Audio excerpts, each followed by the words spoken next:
तो ये हिस्ट्री की कॉपी है, आपकी पहली कॉपी देख रहे हैं। इसमें कलचुरीकालीन प्रशासनिक व्यवस्था को पूछा गया। प्रशासनिक व्यवस्था पूछा है तो ये एकदम साधारण आंसर है, इसमें आपको 30% मार्क्स मिलेंगे। आपको प्रशासनिक पूछता है तो क्या पूछेंगे, राजस्व प्रशासन आपको लिखना चाहिए हेडिंग बना के। एक हेडिंग राजस्व प्रशासन, एक हेडिंग सैन्य प्रशासन, एक हेडिंग पुलिस प्रशासन, एक हेडिंग स्थानीय प्रशासन, एक हेडिंग धार्मिक प्रशासन, एक हेडिंग प्रशासनिक इकाई, एक हेडिंग अधिकारी या इसको प्रशासनिक अधिकारी लिखो।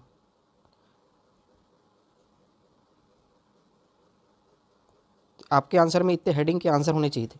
और ये यहाँ पे एक कॉलम डब्बा बनाते, यहाँ पे लिखते, यहाँ पे देश है, इसके अंदर राष्ट्र है, इसके अंदर गढ़ है, इसके अंदर बरहो है, उसके अंदर ग्राम है। इस तरीके से उसको आप यहाँ पे एरो करके बताते, और जगह होता तो बगल में उसके प्रमुखों के नाम लिखते। ये बहुत साधारण आंसर, ये नहीं चलेगा। आप फिर से लिखो इसको। स्थापत्य कला पर प्रकाश डालें। जब आप राजाओं के साथ ही इसको लिखे हो तो हेडिंग करो ना, सीधे सीधे ये राजा है, ये रत्नदेव प्रथम है, हेडिंग दो, और उनके स्थापत्य के बारे में बताओ। दूसरा पृथ्वीदेव, हेडिंग दो, और उसके बारे में उनकी बताओ। तो ऐसे 2 3 4 5 करके राजाओं का हेडिंग दो और उसके बारे में उसके बताते जाओ। इस तरीके से प्रेजेंटेशन आपका नहीं चलेगा, ये नहीं, फिर से लिखना पड़ेगा आपको। सारे क्वेश्चन आपके 30% मार्क्स वाले हैं। कम से कम 50% मार्क्स नहीं मिलेगा तो आप सेलेक्ट कैसे होगे, 30% में बाहर हो जाओगे। मौर्य काल और सातवाहन काल के साक्ष्यों के बारे में पूछा है। छत्तीसगढ़ में मौर्यकालीन साक्ष्य, इसको आप इस तरीके से हेडिंग दो, बीच में डिवाइड किया, वेरी गुड। और सातवाहन कालीन साक्ष्य इस तरीके से हेडिंग दो और पॉइंट वाइज लिखो, 1 2 3 4 5 6, इस तरीके से पॉइंट वाइज लिखो हेडिंग। और इसमें भी आपको हेडिंग देना है क्या, सिक्के, आहत मुद्रा, है ना, सिक्के एक हेडिंग था, आहत मुद्रा एक हेडिंग था, और यात्रा वृत्तांत एक हेडिंग हो सकता था। तो इस तरीके से एक गुफा है आपका, ये शिलालेख, शैल चित्र, इस तरीके से हेडिंग बनाओ ना, हेडिंग बनाओ और उसके सामने लिखो और पॉइंट वाइज दो। इसमें भी वही करना है आपको। एक शिलालेख, ये गुंजी का शिलालेख है तो शिलालेख हेडिंग डालते। किरारी का काष्ठ स्तंभ है तो सिक्के हैं ये। एक है रोमन कालीन विदेशी सिक्का, रोमन कालीन सिक्का, हेडिंग डालते। तो हेडिंग डाल डाल के लिखो ना यार। हरिराम पटेल सर की बुक देखो, हरिराम पटेल सर की बुक, उसमें कैसे हेडिंग डाल डाल के लिखा है। तो पॉइंट 1 2 3 करो, हेडिंग दो, पॉइंट दो और उसकी हेडिंग डाल के लिखो, ये नहीं चलेगा। छिंदक नागवंश के बारे में लिखना है, आपने क्या कर दिया है। ये पहली बार आंसर लिखा है, जो भी आंसर लिखा है शायद। चलो ठीक है, आप पहली बार में ही इतना लिखे हो तो कोई बात नहीं। आपको इसमें इम्प्रूव करना है क्या, ये आपने वंशावली लिखा है, सारे राजाओं के नाम। तो आप इसको लेफ्ट साइड ना लिखना, इसको राइट साइड लिखना, ठीक है। राइट साइड में लिखना, हेडिंग देना वंशावली, वंशावली का हेडिंग देना और एरो कर करके यहाँ बीच बीच में राजाओं के नाम एरो कर करके लिखते जाना। और हेडिंग दो, सभी कोई भी वंश के बारे में आप आंसर लिखते हो तो कुछ कॉमन हेडिंग होते हैं, जैसे क्या, एक होगा जानकारी के स्रोत, है ना, जानकारी के स्रोत, आखिरी में लिख देता हूँ। आपने पांडु वंश लिखा, ये भी साधारण सा आंसर है। नल वंश का आंसर लिखा है, ये भी एकदम साधारण सा आंसर। शरभपुरी वंश लिखा है, ये 40% मार्क्स के लायक आंसर है, 40% मार्क्स, ठीक है। तो मैं यहाँ पे आपको बताता हूँ, आप कोई वंश के बारे में आंसर लिखते हो तो आपके पास क्या होगा, सबसे पहले जानकारी के स्रोत होंगे आपके। एक हेडिंग ये बनाओ, दूसरा बनाओ प्रशासन का क्षेत्र या फिर राजधानी, इनका राज्य क्षेत्र कहाँ तक विस्तृत था ये आपको बताना पड़ेगा। दूसरी बताओ प्रशासनिक व्यवस्था, एक बनेगा स्थापत्य, एक बनेगा युद्ध विवरण, और कुछ उपलब्धियां होंगी अगर उनकी तो कुछ उपलब्धियां देखो। और जैसे आप पांडुवंश के लिखोगे तो उसमें स्वर्णकाल आता है एक हेडिंग, स्वर्णकाल, ये हेडिंग बना सकते हो। एक धार्मिक पक्ष का भी हेडिंग बना सकते हो, ये हेडिंग बन सकता है। और भी कई सारे हेडिंग बन सकते हैं। आप क्वेश्चन देखोगे तो उसके हिसाब से ही हेडिंग बन सकते हैं। लेकिन ये कुछ कॉमन हेडिंग है जो आपको सभी वंश के बारे में जब आंसर लिखना होता है तो आप लिखेंगे ये हेडिंग के साथ। आप देखोगे कि हर साल एक क्वेश्चन, जैसे ये सरबपुरी है, ये शायद नहीं आया है, लेकिन नल वंश के ऊपर भी नहीं आया है। पांडु वंश के ऊपर आ चुका है 2020 में, 2020 का क्वेश्चन है ये शायद, या 19 में है। ये छिंदक नागवंश भी आ चुका है, ये शायद 2020 में आया है या 19 में आया है, 20 में या 22 में आया है शायद। तो ये दो बड़े क्वेश्चन जो सीधे वंश के बारे में लिखने के लिए 15 मार्क्स में आया था, तो आप इसको अच्छे से सुधारेंगे। आपका ये वाला कॉपी जिनका है वो बिल्कुल भी मज़ेदार कॉपी नहीं है, पहली बार लिखे हैं जैसे लग रहा है, तो आपको इम्प्रूव करने की ज़रूरत है। आपको क्वेश्चन पूछा है साबुन क्या है, इसके प्रकार बताना है, इसकी कार्यविधि को बताना है। तो आपके आंसर में 3 हेडिंग तो बनने चाहिए। पहला हेडिंग क्या, साबुन, साबुन का हेडिंग दिया, साबुन की परिभाषा लिखा। इसमें क्या करोगे आप, उदाहरण दोगे। एक C17H35 COO C17H35 COO की 2 उदाहरण दिया, प्रकार लिखा, 2 प्रकार बताया, 1-2 करके इसको आपने हेडिंग बना के एक्सप्लेन कर दिया। कार्यविधि का हेडिंग बनाया और कार्यविधि बताया, लेकिन इसमें आपने डायग्राम नहीं बताया। डायग्राम कहाँ है भैया, बिना डायग्राम के नंबर नहीं मिलेगा। साइंस में आपको डायग्राम देना पड़ेगा, और जियोग्राफी में आपको मैप बनाना पड़ेगा। ये कॉमन है, बिना इसके मार्क्स आपको नहीं मिलेंगे, तो ये इसमें ध्यान रखने की बात है। तो ये दूसरी कॉपी देखते हैं। इसमें पूछा है साबुन क्या है, प्रकार, कार्यविधि बताने के लिए। तो आपने साबुन क्या है ये बताने के लिए साबुन पहले क्या हेडिंग देते आप, साबुन की परिभाषा लिखते, साबुन ये है करके, उदाहरण आप लिखते। उसके बाद ये आपने ओवर कर दिया, उदाहरण ही लिख देते तो चल जाता। आपके पास स्पेस होना चाहिए। आपके पास 3 हेडिंग लिखना है, प्रकार भी लिखना है, साबुन क्या बताना है और कार्यविधि बताना है। सिर्फ अगर आपको पूछता कि साबुन क्या है और इतना स्पेस रहता तो आप लिखते। इसमें अगर आप ये लिखने जाएंगे तो आपका स्पेस कम पड़ जाएगा और काम की चीज़ें नहीं लिख पाएंगे। साबुन के 2 प्रकार हैं, हेडिंग बताया, दोनों प्रकारों के नाम बता दिया। साबुन की कार्यविधि बताया, दोनों कार्यविधि के बारे में आपने बताया, वेरी गुड। इसने ही बताया, और चित्र भी बना दिया, वेरी गुड। इसमें आप क्या नाम लिखो, चित्र 1। और जब आप कार्यविधि लिख रहे होंगे तब यहाँ आप लिखे होंगे कि 2 जल स्नेही समूह बनाते हैं, 2 स्नेही, एक वसा स्नेही और एक जल स्नेही समूह बनाते हैं, जो आपस में मिलकर एक मिशेली संरचना का निर्माण करते हैं, जैसा कि चित्र 1 में दर्शाया गया है। ये आपको लिखना पड़ेगा, ये आप नहीं लिखे हैं। नेक्स्ट क्वेश्चन है बहुलक क्या है, निम्न बहुलक के बारे में बताइए। तो आप बहुलक क्या है ये तो लिखे ही नहीं, ये आंसर कहाँ है। फिर आपने PVC के बारे में लिखा, सूत्र बताया, गुण बताया और उपयोग बताया। टेफ्लॉन के बारे में बताया, गुण बताया, उपयोग बताया, बाकी चीज़ें कुछ नहीं बताई, इनकम्प्लीट है। बहुलक भी बताना था ना, आपका आंसर नहीं है। 30 या 40% मार्क्स मिलेंगे आपको इसमें। और बाकी हिस्ट्री का क्वेश्चन आप नहीं लिखे हो तो वो भी लिखने का प्रयास करो, जैसे मैंने इसके पहले वाले कॉपी में बताया है, और इसमें भी इम्प्रूवमेंट करने की कोशिश करो आप। तो ये तीसरी कॉपी देखते हैं, जिसमें पूछा गया है कि मौर्य काल सातवाहन काल से संबंधित साक्ष्यों के बारे में बताना है। तो आपने मौर्य काल के बारे में इस तरीके से निबंध टाइप का लिख दिया है, ऐसे में मज़ा नहीं आएगा। कॉपी चेक करने वाले को मज़ा आना चाहिए ना। आपने हेडिंग दिया, बहुत अच्छा है, साक्ष्य ये। उसके बाद आप पॉइंट वाइज आंसर लिखो, है ना। या तो क्या करते, बीच में कॉपी को 2 डिवीजन कर देते, यहाँ पे मौर्यकालीन संबंधित साक्ष्य लिखते, इधर सातवाहनकालीन साक्ष्य लिखते, और इधर हेडिंग देते, और उधर पॉइंट 1 2 3 4 5 इस तरीके से आंसर लिखते। एक हेडिंग देते सिक्का, एक हेडिंग देते आहत सिक्का, दूसरी हेडिंग यात्रा वृत्तांत, चौथा अभिलेख, 5वां शिलालेख, 6वां गुफा। इस तरीके से आप हेडिंग बना के आंसर लिखते। फिर बचता तो अन्य करके लिख देते कुछ भी और। तो हेडिंग बना के पॉइंट वाइज लिखो, ये प्रेजेंटेशन काम का नहीं है, इसमें मज़ा नहीं आएगा चेक करने वाले को। आपको एवरेज मार्क्स मिलेंगे, फिर आप मेंस में स्कोर नहीं कर पाएंगे। इसमें इंप्रूवमेंट करने की ज़रूरत है, नहीं चलेगा। सरबपुरी इतिहास पर लिखे हैं इन्होंने।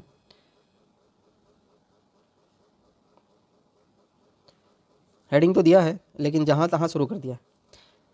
ये बात तभी मेंस लिखने वालों को पता होना चाहिए कि ज़रूरी नहीं है कि यहाँ ख़त्म हो गया या यहाँ का कुछ सेंटेंस ख़त्म हो गया तो नेक्स्ट पॉइंट यहीं से शुरू करना है। इतना स्पेस को क्यों वेस्ट जाने दे, वहीं से शुरू कर देते हैं नई पॉइंट। तो ऐसा नहीं सोचना है, इतना वेस्ट जाता है तो वेस्ट जाने दो, यहाँ से ज़रूरत नहीं है शुरू करने का। नए पॉइंट आप शुरू कर रहे हो तो नए यहीं से शुरू करना है आपको। 1 2 3 4 5 6 आपको यहीं से ही शुरू करना है, बीच से कहीं से भी शुरू नहीं करना है। ये व्यवस्थित नहीं है, बीच से कहीं लाइन एक बार छोटा सा खत्म होता है तो छोड़ दो, लेकिन नए पॉइंट से शुरू करो। जैसे इन्होंने पहला पॉइंट दिया है राजधानी, यहाँ से शुरू किया है, यहीं से शुरू करते। 2 स्रोत लिखा है, इसको जानकारी के स्रोत लिखते, एक हेडिंग बनता। स्थापत्य का एक हेडिंग है, राजधर्म का एक हेडिंग है, और क्या है, प्रमुख शासकों का वर्णन इन्होंने किया है, ये एक हेडिंग है। सिक्के हेडिंग है, ताम्रपत्र एक हेडिंग है। सिक्के और ताम्रपत्र तो जानकारी के स्रोत में ही आ जाएगा, तो इसको अच्छे से लिखो, व्यवस्थित रूप से लिखो। 15 नंबर के लिए आपको 1.5 पेज मिलता है, तो 1.5 पेज में लिखो। नलवंश के बारे में लिखने की बात करी है। नलवंश के बारे में आपने थोड़ा सा लिखा, 1 लाइन में, 2 लाइन लिखते थे, कोई दिक्कत नहीं था। आपने पॉइंट बनाया है, एक राजधानी, थोड़ा स्पष्ट बनाइए, इस तरीके से कीजिए। 2 बनाया है, क्या जानकारी के स्रोत। 2.1, 2.2 वेरी गुड, 2.3 और 2.4, तो ये अच्छा था प्रेजेंटेशन इनका। तीसरा सिक्का है, चौथा संस्थापक है, पांचवा वास्तविक संस्थापक है। तो ऐसा मत करो, शासकों का विवरण एक हेडिंग डाल सकते थे, एक आप हेडिंग डाल देते शासकों का विवरण, शासकों का विवरण, जिसमें लाइन से 2-4 शासकों के मुख्य बातों को लिख सकते थे। एक हेडिंग बना सकते थे उपाधियाँ, उपाधियों का एक हेडिंग डाल सकते थे, उस तरीके से लिख सकते थे। ये बहुत होच पोच हो गया एकदम, यहाँ 6.3, 6.2, 6 लाइन से लिखो ना यार। एक एक को एक राजा को एक लाइन का इज्जत दो। मैं शुरू से बोल रहा हूँ कि पूरी लाइन को भरने की ज़रूरत नहीं होती है। यहाँ ख़त्म तो इसको छोड़ दो, यहाँ से शुरू करो 6.4 को। ज़रूरी थोड़ी जहाँ से ख़त्म हो वहीं से शुरू करना है। एक राजा को एक लाइन की जगह देना है आपको, ये यहाँ पे आपको ध्यान में रखने की ज़रूरत है। पांडुवंश के बारे में पूछा है,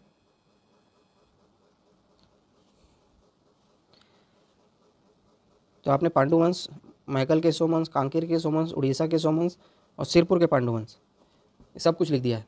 चलो अच्छी बात है।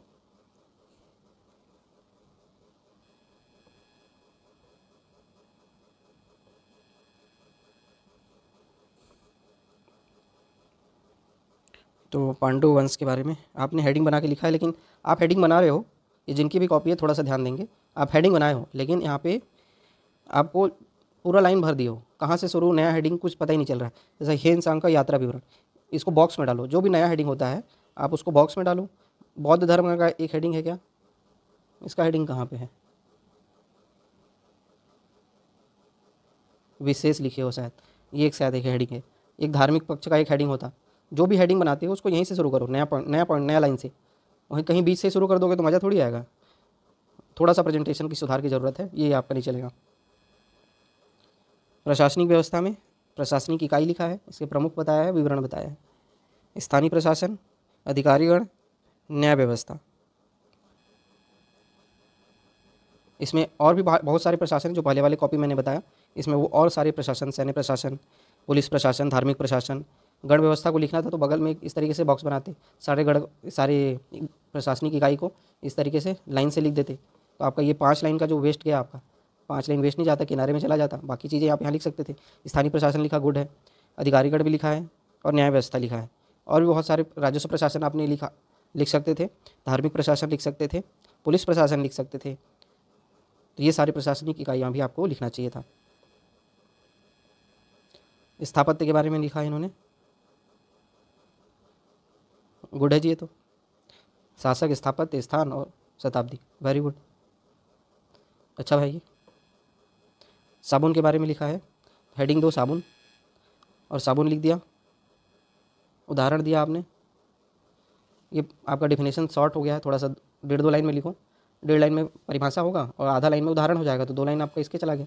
नया हेडिंग 2 प्रकार, नया हेडिंग नया लाइन से, और इसमें बताओ 2 प्रकार हैं, एक ये प्रकार, 2 प्रकार। साबुन की क्रियाविधि एक हेडिंग बॉक्स में डालो, और ये 2 समूह बताया आपने, ग्राफ डायग्राम भी बताया, चित्र में नंबर भी दो, और नंबर को यहाँ पे एक्सप्लेन भी करो कि जैसा कि चित्र 1 में दर्शाया गया है। तो ये आप नहीं किए हो, ये आपको करना चाहिए।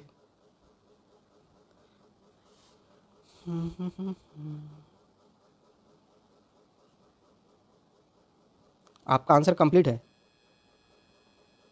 बस आप ये थोड़ा सा कंजूसी कर रहे हो, नए पॉइंट को नए लाइन से नहीं शुरू कर रहे हो, जहाँ पा रहे हो वहीं से शुरू कर दे रहे हो। ये गलती आपको नहीं करना है।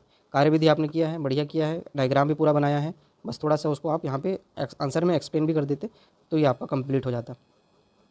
बहुलक क्या है, बहुलक का हेडिंग दिया, बहुलक का उदाहरण दिया, तो ये हो गया बहुलक। उसके बाद पीवीसी पूछा है और टेफ्लॉन पूछा है, तो ये बहुत होच पोच लिख दिया है आपने, पढ़ने वाले को बहुत तकलीफ होगा। 1, 1.1, 1.2, 1.3 ठीक है, ज़्यादा बेहतर होता क्या आप इसको डिवाइड कर देते, इधर पीवीसी लिखते, इधर टेफ्लॉन लिखते, और जगह का सही उपयोग भी हो जाता उससे। गुण लिखा है, उपयोग लिखा है और सूत्र लिखा है, यही 3 चीज़ लिखना था। टेफ्लॉन में भी बनाने की विधि बताए हैं, सूत्र लिखा है, गुण लिखा है और इसका उपयोग भी लिखा होगा। यहाँ गुण लिख दिया और यहाँ से उपयोग शुरू कर दिया, ऐसा थोड़ी चलेगा यार। गुण एक हेडिंग है, उपयोग एक हेडिंग है, तो वो लिखना चाहिए।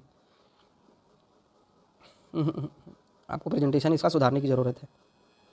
आपका आंसर कंप्लीट है, आपकी चीज़ें याद भी है, दिख रहा है। आपको आपके पास कंटेंट है, थोड़ा सा प्रेजेंटेशन सुधारने की ज़रूरत है। जिनकी भी कॉपी है थोड़ा सा ध्यान दें। ये आपका अच्छा था, जो भी अच्छी थी वो तो है ही है, थोड़ी सी जो कमियाँ मैंने बताया है उसको आप पूरा करिए, आपका कॉपी और अच्छा हो जाएगा। तो एक नई कॉपी है, मौर्यकाल सातवाहन काल के साक्ष्य आपने लिखे हैं, हेडिंग दिया है मौर्यकाल, और मौर्यकाल के हेडिंग दिया है, वर्ष भी बताया, वेरी गुड। सिक्के, यात्रा वृत्तांत, शैलचित्र, शिलालेख, बहुत अच्छा, वेरी गुड। इसी तरीके से लिखने की बात करता हूँ मैं कि सातवाहन काल बताया है, मुद्रा, शिलालेख, स्थललेख, स्थापत्य, ये सारी चीज़ें आपने लिखा है, तो वेरी गुड है, ये बहुत अच्छा आंसर है। इसको आप इस तरीके से डिवाइड भी कर सकते थे, इधर मौर्यकाल लिखते, इधर सातवाहन काल लिखते थे, ये भी आप कर सकते हैं, बाकी ये भी ठीक है। सरबपुरी इतिहास पे बताना है, तो सरबपुरी वंश कालखंड आपने बताया है, राजधानी, संस्थापक, धर्म, राजमुद्रा, क्षेत्र, ये सारी चीज़ें बताएं। प्रमुख शासक के बारे में इन्होंने वर्णन कर दिया है, सारे राजाओं के बारे में लिखा है, प्रशासनिक भी लिखा है, ये भी अच्छा है, वेरी गुड। नल वंश के इतिहास पर बताना है। नल वंश कालखंड बताया है, राजधानी बताया है, संस्थापक बताया है, प्रसिद्ध शासक, साहित्यिक ग्रंथ में नल वंश का उल्लेख, जानकारी के स्रोत। एक हेडिंग ही बना देते, इस तरीके से ना लिखने के बजाय एक हेडिंग बना देते थे, जानकारी के स्रोत, है ना, और उसमें ही सारी चीज़ें आप लिख सकते थे। एक हेडिंग बनाते सिक्के, सिक्के के बारे में आप लिख सकते थे, जो कि जानकारी के स्रोत के ही अंतर्गत आ जाता। ताम्रपत्र भी उस जानकारी के स्रोत में आता। स्थापत्य, प्रमुख शासक आपने लिखा है, स्थापत्य नहीं लिख पाए हैं शायद आपने, स्थापत्य भी लिखिए। प्रशासनिक व्यवस्था लिखिए, जो हेडिंग मैंने शुरू में बताया था, प्रशासन लिखा है आपने, पतन लिखा है, सारे राजाओं द्वारा लिखा है, ये भी गुड है। थोड़े से और कुछ पॉइंट्स होंगे जो यहाँ मैंने बताया है, ये इंप्रूवमेंट करने की ज़रूरत है, बाकी अच्छा है इसका आंसर। पांडुवंश की उपस्थिति, मैकल के पांडुवंश, सोमवंश, ये भी ठीक है। राजाओं का ये प्रेजेंटेशन भी ठीक है, लेकिन ये स्पेस आपको बहुत ज़्यादा ले गया, आपने सिर्फ इसमें योगदान ही लिख पाए और कुछ भी नहीं लिख पाए, है ना। आपने इसमें सिर्फ योगदान लिख पाए और कुछ भी नहीं लिखा। आपके इसमें बहुत सारे कंटेंट, स्थापत्य का एक हेडिंग देना था, एक धार्मिक ये छत्तीसगढ़ का स्वर्णकाल एक हेडिंग देना था। इन्होंने अगर कोई युद्ध लड़ा था, शायद इनमें कोई युद्ध नहीं था। समकालीन शासक एक हेडिंग हो सकता था, स्थापत्य, समकालीन शासक, प्रशासनिक व्यवस्था, ये हेडिंग बना के आप लिखते तो ज़्यादा अच्छा लगता। छिंदक नागवंश के बारे में आपने लिखा है, तो प्रमुख शासक लिख दिया है। जानकारी के स्रोत में सारे शिलालेख आपने नहीं बताया है, जानकारी के स्रोत में इनके शायद 4 शिलालेख हैं, सबके बारे में बताना चाहिए था। इसमें एक राजाओं के बारे में आपने लिखा है, युद्ध विवरण आप देते, एक हेडिंग बना के युद्ध विवरण आता, इसमें स्थापत्य का एक हेडिंग आता जो आपने नहीं दिया है। प्रशासन का क्षेत्र, ये हेडिंग बना सकते थे। समकालीन शासक का एक हेडिंग बन सकता था जो आपने नहीं बनाया है, तो इसमें इम्प्रूवमेंट करिए और बाकी कंटेंट भी लिखने का प्रयास करिए। कलचुरी कालीन प्रशासन के बारे में, प्रशासन प्रमुख, मंत्री परिषद, न्याय व्यवस्था, सैन्य व्यवस्था, पुलिस व्यवस्था, स्थानीय प्रशासन, प्रशासनिक इकाई को आप यहाँ किनारे तरफ बॉक्स बनाइए और यहाँ सीक्वेंस वाइज लिखिए, बगल में उसके प्रमुखों के नाम लिखिए, तो ये इस तरीके से आप लिख सकते थे, ठीक है। थोड़ा सा इम्प्रूवमेंट, ये बहुत अच्छा है, आपका आंसर अच्छा है, थोड़ा सा ये मैंने बताया, ये इम्प्रूवमेंट करने की ज़रूरत है। आपका आंसर कंप्लीट है। कलचुरी कालीन स्थापत्य राजा वाइज लिख दिया है आपने, ये भी अच्छा है, गुड है, आपका भी कॉपी अच्छा है। थोड़ा सा इम्प्रूवमेंट जो है मैंने बताया वो आप करिए। एक नई कॉपी देखते हैं प्रशासन के बारे में। यहाँ पे ये इंट्रो देने की ज़रूरत ही नहीं था, आपने 2 लाइन ज़बरदस्ती खाया, और इस तरीके से लाइन मत दो, सीधा एक ही लाइन दो, पहले लाइन दे दो, ऊपर में हेडिंग दो, और बगल में कालखंड भी बताओ कब ये काल था। और हेडिंग वाइज आपने लिखा है, पॉइंट वाइज लिखा है, बढ़िया है। ये हेडिंग पॉइंट बना के ही लिखना था। तो ये प्रेजेंटेशन आपका ठीक है। थोड़ा सा अनऑर्गेनाइज दिख रहा है तो आपको इसमें थोड़ा सा ऑर्गेनाइज वे में लिखना पड़ेगा, बाकी सब ठीक है। थोड़ा सा इंप्रूवमेंट करो, इधर भी पॉइंट लिखो 1 2 3 करके, चीज़ें थोड़ा सा आसान लगें।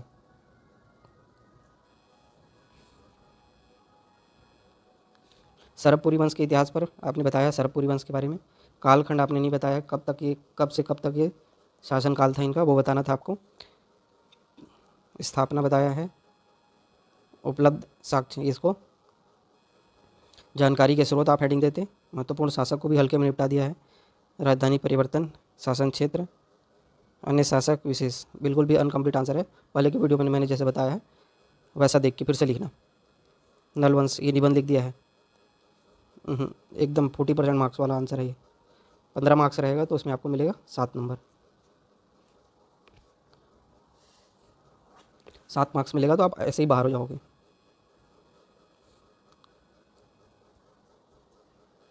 पांडुवंश की उपस्थिति, इसमें पांडुवंश के बारे में लिखना है।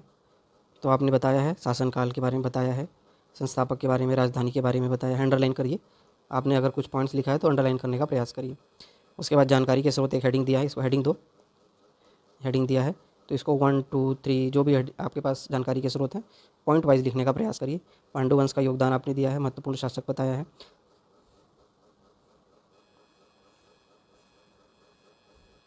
स्थापत्य एक हेडिंग दिया है, पॉइंट वाइज लिखते, जो भी स्थापत्य इन्होंने बनाया है पॉइंट वाइज लिखता। सर्वधर्म संभाव का एक हेडिंग बनाया है, वेरी गुड। और भी कुछ हेडिंग बना सकते थे जो मैंने आपको पहले ही कॉपी में बताया है, वो देखते। चिंतक नागवंश के बारे में, ये इस तरीके से एरो कर करके लिख दिए हो, ऐसा मत लिखो, पॉइंट बनाओ। और ज़रूरी नहीं है हर चीज़ का पॉइंट बना हेडिंग बनाना है।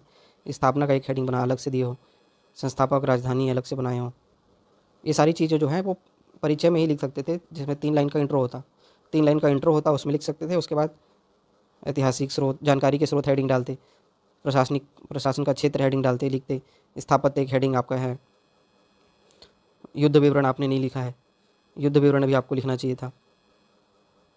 प्रशासन व्यवस्था के बारे में, ये डायग्राम जब भी बनाओ तो लेफ्ट साइड मत बनाओ, राइट साइड बनाओ, इस साइड, ताकि इधर से व्यवस्थित रूप में सारे हेडिंग एक साइड से लिखा जाए।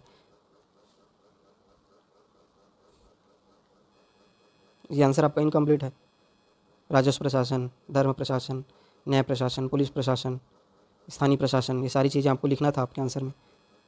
स्थापत्य, मंदिर निर्माण, विशेषता, प्रमुख नगर, लवरी शाखा, तो ये आपका कंप्लीट हो गया। तो इसमें मंदिरों के नाम और भी थोड़ा सा कंटेंट, फैक्चुअल कंटेंट आपके आंसर में नहीं है, कॉन्सेप्चुअल कंटेंट है। फैक्चुअल कंटेंट आपको इस आंसर में बढ़ाने की ज़रूरत है।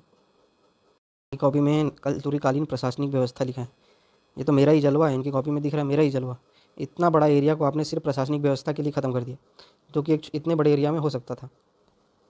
प्रशासनिक इकाई हेडिंग डालते आप यहाँ पे, सारे प्रशासनिक इकाई को लाइन से लिखते, इधर बगल में उनके प्रमुखों के नाम लिखते, जिसके लिए आपने आधा पेज से भी ज़्यादा स्पेस ले लिया।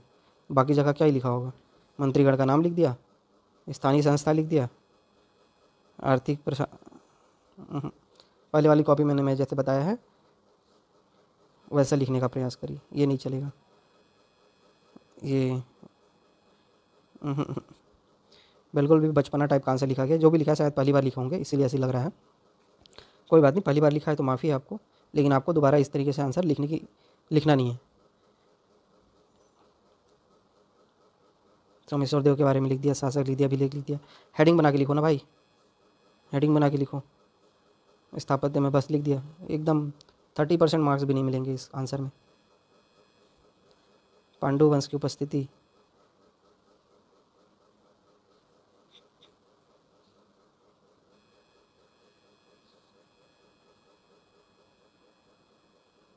ये थोड़ा ठीक है, इसमें आपको 40% मार्क्स मिल सकता है, लेकिन फिर भी पहले वाली कॉपी देखिए और उसमें इम्प्रूवमेंट करने की कोशिश करिए।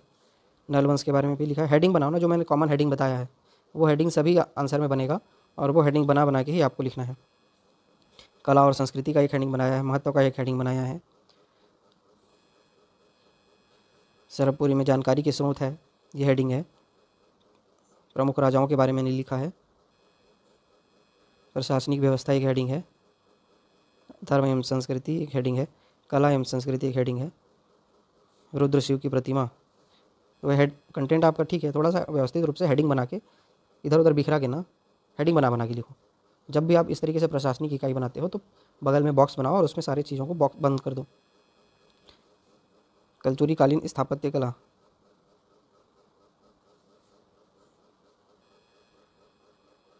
इसमें तो आपने बहुत मंदिर वंदिर किला वगैरह के बारे में बताया ही नहीं है। ये फैक्चुअल क्वेश्चन है, तो फैक्चुअल क्वेश्चन में आपको फैक्ट बढ़ाने पड़ेंगे, आपको फैक्ट इसमें इम्प्रूव करना है। कंटेंट आपका कम है, थोड़ा सा कंटेंट इसमें बढ़ाने की ज़रूरत है। देख के लिखिए आप, है ना, कंटेंट आपका कम है। मौर्य काल और सातवाहन काल से संबंधित साक्ष्य, इसमें इंट्रो की ज़रूरत ही नहीं था। मौर्य काल का हेडिंग देते और सातवाहन काल का इधर हेडिंग देते, बीच में लाइन खींचते और पॉइंट वाइज 1 2 3 4 करके लिख देते, तो आपका आंसर कंप्लीट हो जाता। तो एक अच्छी कॉपी मिल गई। नल वंश के इतिहास में इन्होंने बताया है, नल वंश के प्रमुख शासक का एक हेडिंग दिया है और इसको पॉइंट वाइज बता दिया है। वेरी गुड, ज़्यादा अच्छा होता है इसको एरो फॉर्म में। ज़रूरी नहीं है आपको कि सारे राजा के नाम ही आपको बताने हैं, इसमें से आप 5 से 6 राजाओं के नाम भी बताते तो पर्याप्त था। 10 बताने की ज़रूरत नहीं है, 6 भी बताते तो कोई दिक्कत नहीं था। और जब आपने इसमें इंट्रो लिखा है तो आप उसमें इंट्रो में बताएंगे कि इसके प्रमुख शासकों का वर्णन नीचे एक टेबल नीचे किया गया है, तो ये उसमें एक्सप्लेन भी साथ में हो जाता। आपने हेडिंग बनाया, इंट्रो को पॉइंट देने की ज़रूरत नहीं था, यहाँ पे ये पॉइंट देने की ज़रूरत नहीं थी आपको। राजधानी पॉइंट हेडिंग बनाया आपने, जानकारी के स्रोत एक हेडिंग था, स्थापत्य एक हेडिंग था, समकालीन एक हेडिंग था, मुद्रा एक हेडिंग था, संघर्ष एक हेडिंग था, वंश की समाप्ति। गुड।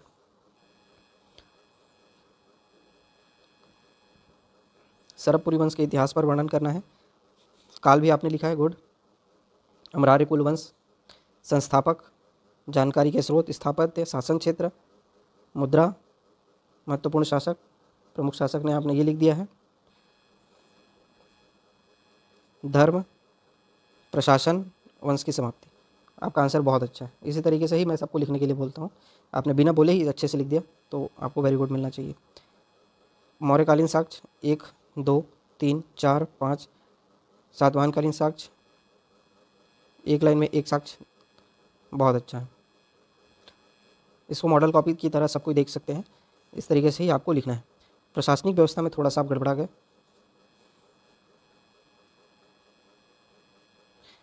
मेन चीज़ तो ये था जो आपने यहाँ पे थोड़ा सा कर दिया। इसको प्रशासनिक इकाई को आप ज़्यादा ही इम्पोर्टेंस दे दिए, प्रशासनिक इकाई का एक हेडिंग बनता और उसमें आपने ये सब लिखते, लेकिन ये बहुत ज़्यादा आपने लिख दिया है, जिससे कि मेन कंटेंट जो है अधिकारीगण, मंत्रीगण, राजस्व प्रशासन, स्थानीय प्रशासन, सैन्य प्रशासन, न्याय प्रशासन, पुलिस प्रशासन और धार्मिक प्रशासन, ये सारी चीज़ें जो हैं ये भी चीज़ें लिखनी होंगी। तो आपका ये वैसे कंप्लीट है, थोड़ा सा उसमें वेटेज ज़्यादा हो गया है, तो ये सारी चीज़ें थोड़ा सा कम लिखा गया है, तो बैलेंस करने की ज़रूरत है, बाकी सही है। गुड है। छिंदक नागवंश के इतिहास पर प्रकाश डालना है, वंशावली करके बहुत अच्छे से बताया है, वेरी गुड।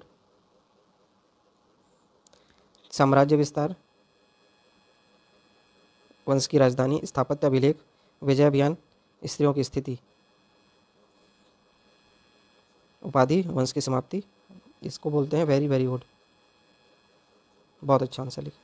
इसमें आप आराम से 80% मार्क्स ला सकते हैं, मतलब 12 आउट ऑफ 15। स्थापत्य एवं शिल्प पर आंसर लिखे हैं, प्रमुख नगर, कलचुरी शिल्प, स्थापत्य के प्रमुख केंद्र। कंप्लीट नहीं है ये, आपका ये आंसर कंप्लीट नहीं है, आपको ये कंप्लीट करने की ज़रूरत है।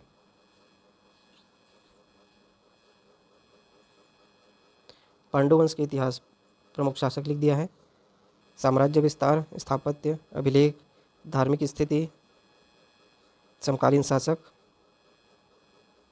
स्वर्णकाल, वंश की समाप्ति। बहुत अच्छा आंसर लिखा है आपने।